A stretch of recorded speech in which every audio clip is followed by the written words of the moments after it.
Danas radimo jedno pecivo za koje sam sigurna da ste sigurno barem jedanput kupili u životu u pekari. Puter štangice. I zato sam jako sretna što vam mogu pokazati kako ih ja radim kod kuće, u okruženju svoga doma, pa ćete ih moći napraviti i vi.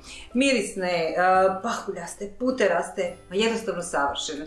U ovom ćemo receptu prvo umjesiti jedno fino dizano tijesto, nakon toga ćemo ga oblikovati na specifičan način puter štangica, sve fino ispeći i dobiti prefino pecivo. Bog svima, ja sam Sandra Gašparić i dobrodošli u Reci Peci kuhinju. Ako volite fino kuhati po provjerenim receptima, na pravom ste mjestu. Pretplatite se na Reci Peci YouTube kanal i stisnite ono malo zvono sa strane kako biste baš uvijek na vrijeme bili obavješteni o svim novim Reci Peci video receptima. Idemo mi umjestiti puter štangice.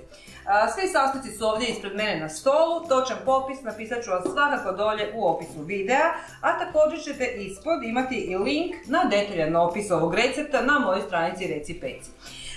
Znači, u posudu u koju ćemo sve skupa umjesiti, prvo pomiješamo suhe sastojke. Ja ću za početak mjesiti u kuhinskom stroju jer mi je tako lakše, ali možete vi to odmah i rukom. Znači, stavimo brašno, svu predviđenu količinu šećera, svu predviđenu količinu suhog kvasca, nešto soli nam treba i sada u ovome koraku sve to skupa izmiješamo.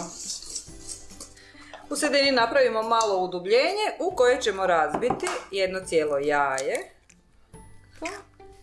Dodat ćemo odmah u ovom koraku toplo mlijeko u kojem smo otopili maslac. Evo, upravo po tome su puter štangice. Znači, ne stavljamo ulje, nego maslac otopljen u mlijeku, a samim tim topljenjem dobili ste taman onu temperaturu koja treba biti da nam tijesto bude onako fino toplo kad ga umjesimo. I dodat ćemo jednu manju količinu vode. I sada ću za početak sve izraditi ovim mikserom, kuhinskim strojem, pa ćemo onda nastaviti mjesiti na radnoj površini.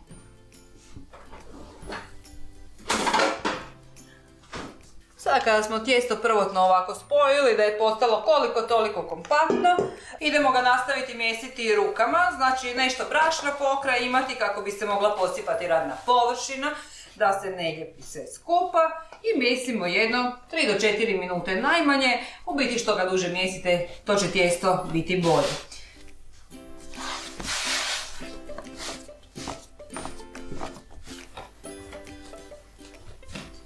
I evo ga, tijesto smo dobro izmjesili, da ste pri kraju miješanja, primijetit ćete po tome što vam se tijesto neće zalijepiti za radnu površinu, čak i ako ne stavite brašno.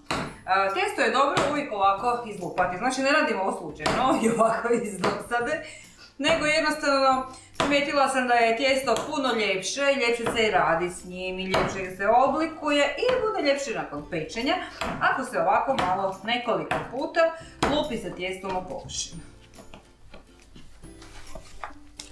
Tijesto je sada spremno za mirovanje, znači jedna posuda koja ima ili odgovarajući poklopac. Ako nema poklopac, onda je samo pokrijte sa prozirnom folijom ili samo sa kuhinskim ubrusom. Tijestu sada dajte vremena da se lijepo digne, minimalno pola sata, bilo bi idealno 40 minuta. Znači neka bude na toplome i puno brže će se dići. Kad kažem toplome, mislim na ili neki sunčani balkon ako radite ovo vrijeme kada je sunce, ili kad neke tople peći, radijatora, ili jednostavno pećnicu zagrijete na 150 stupnjeva, ugasite i onda lijepo stavite posudu u pećnicu i onda će se ono puno brže dići.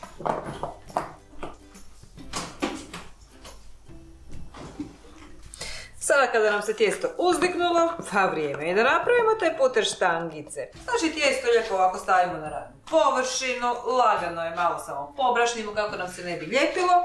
I sada ovo tijesto iskomadamo. Na koliko komada? Pa na otprilike 20-ak, od 20 do 25. Znači nikad ne gledam da mi ovi komadi budu baš ono potpuno jednaki, jer puter štangice su takve. Neke su malo kraće, neke su malo duže, neke su malo deblje, neke malo tanje. Uglavnom, od ove količine tijesta, a rekoh već prije da ću vam napisati u opisu videa koje su količine brašna i svega ostaloga, ispadne od 20 do 25 puter štangica. Za izradu puter štangica sada više ne trebamo brašno, nego ovako malo ulja pokraj sebe, pouljiti radnu površinu i svaki komadić tijesta koji smo odrezali utanjiti prvo ovako uz pomoću prstiju i onda samo lagano valjkom za tijesto razvući ovako u duguljasti oblik.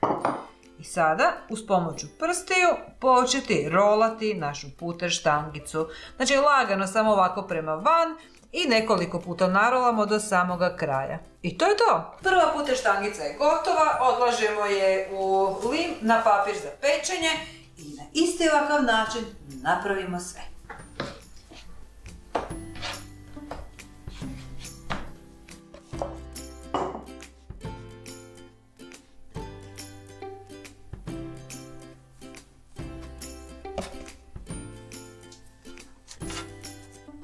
Evo, puter štangice su sve formirane i sada ih još prije pečenja moramo ostaviti da počivaju, da se još ljepše dignu.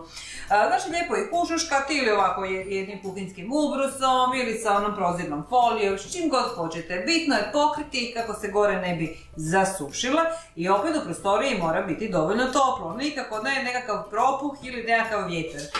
Jedno pola sata, 20 do 30 minuta prije pečenja puno će se ljepše ispeći ako im date vremena da još jedanput ovako složene odstoje.